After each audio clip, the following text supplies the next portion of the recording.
guys, ang problema ko ngayon, hindi ko maabot yung malunggay. Ang tatas. Ang taas ng malunggay, guys. Ang gagawin ko, manunungkit ako ng malunggay. Manunungkit ako ng malunggay sa kapitbahay, guys. Kasi magluluto tayo tinolang manok.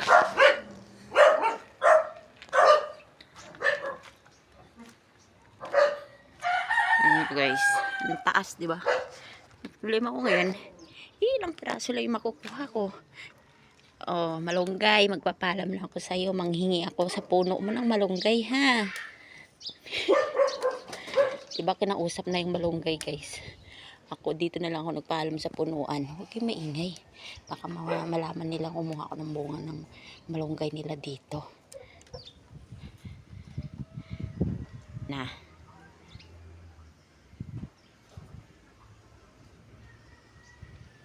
Diba?